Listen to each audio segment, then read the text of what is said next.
حد اللہ کے سامنے اس بات کا اقرار کرتے ہیں، اللہم لا مانع لما اعطیت ولا معطی لما منعت ولا ينفع ذا الجد منک الجد۔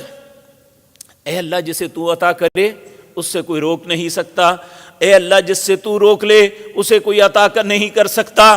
دنیا کا کوئی طاقتور، دنیا کا کوئی مالدار، دنیا کا کوئی صاحب علم نہ کسی کا کچھ بگاڑ سکتا ہے نہ سنوار سکتا ہے جب تک اللہ تو نہ چاہے۔ اب سوال یہ پیدا ہوتا ہے، اگر ایک انسان اپنے دین سے پھر جائے تو کیا نقصان ہوگا؟ اللہ رب العزت اس کا جواب ایک دوسری آیت میں دیتے ہیں۔ اللہ فرماتے ہیں یا ایھا الذین آمنو، اے لوگو جو ایمان لائے ہو، من یرتد منکم عن دینہ، اگر تم اپنے دین سے پھر جاؤ گے، یعنی خالص اپنے دین کو چھوڑ دو گے، اپنے دین کے علاوہ کسی اور دین کو پسند کر لو گے، من یرتد منکم عن دینہ، اپنے دین سے روگردانی کرو گے، تو فسوف یأتی اللہ بقوم یحبہم ویحبونہ اذلۃ علی المؤمنین اعزۃ علی الکافرین۔ اللہ فرماتے ہیں میں تمہیں ختم کر دوں گا، العیاذ باللہ، اللہ ہم سب کو اپنی پناہ میں رکھے۔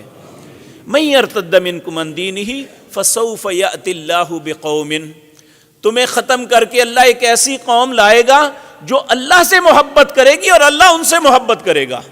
اور یاد رکھیں اللہ اس قوم سے محبت کرتا ہے جو اس کے دین سے محبت کرتے ہیں، اللہ اس قوم سے محبت کرتے ہیں جو اس کے رسول سے محبت کرتے ہیں، اللہ اس قوم سے محبت کرتے ہیں جو اپنے رب سے محبت کرتے ہیں۔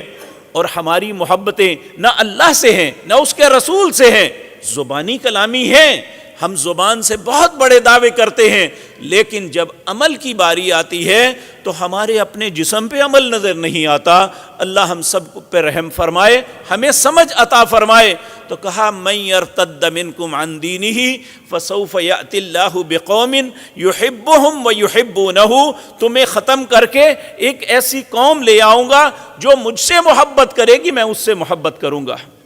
اذلۃ علی المؤمنین، اس قوم کے اندر ایمانداروں کے لیے بڑا رحم ہوگا، بڑا درد دل ہوگا۔ میں اللہ کا واسطہ دے کے کہتا ہوں، کیا ہم بحیثیت مسلمان دیکھیں آج ہمارے دلوں میں ایک دوسرے کے متعلق رحم ہے؟ ہر دوسرا آدمی کسی نہ کسی فراڈ کا شکار ہو رہا ہے، ہر آدمی کو دھوکہ کوئی دے رہا ہے، کوئی جھوٹ بول رہا ہے، کسی کا حق مار رہا ہے، کوئی کسی کے ساتھ کیا معاملہ کر رہا ہے۔ اللہ کہتے ہیں یہ سب کچھ، یہ ساری تکلیفیں، مصیبتیں دین سے ارتداد کی وجہ سے، دین سے پیچھے ہٹنے کی وجہ سے ہیں۔ اگر تم ایسا کرو گے میں ایسی قوم لے آؤں گا، یحبہم ویحبونہ اذلۃ علی المؤمنین اعزۃ علی الکافرین، کافروں کے متعلق ان کے دل میں نفرت ہوگی، اپنوں کے متعلق کبھی ایسا نہیں ہوگا۔ اعزۃ علی الکافرین یجاہدون فی سبیل اللہ، اللہ کے لیے ہی وہ ہر کوشش کریں گے۔ ولا یخافون لومۃ لائم، کسی ملامت کرنے والے کی ملامت کی پرواہ نہیں کریں گے۔ تو میرے عزیز بھائیو یہ بات یاد رکھیں، ہم کچھ بھی کر لیں، دنیا میں کتنی ہی مسلمان قومیں ایسی ہیں جنہوں نے صرف یورپین یونین میں داخل ہونے کے لیے اپنے دین کو یہاں تک چھوڑ دیا کہ وہ کافروں سے بھی آگے بڑھ گئے۔ ترکی میں ایسا واقعہ نہیں ہوا تھا یہ اردگان سے پہلے کہ وہاں کے ایک فوجی افسر نے اپنی ٹھوکر پہ قرآن کو اڑایا تھا، نعوذ باللہ من ذالک، صرف ان کی نقل کرتے ہوئے، ان جیسی مجلسیں منعقد کرنی اور اس طرح سارا کچھ کرنا۔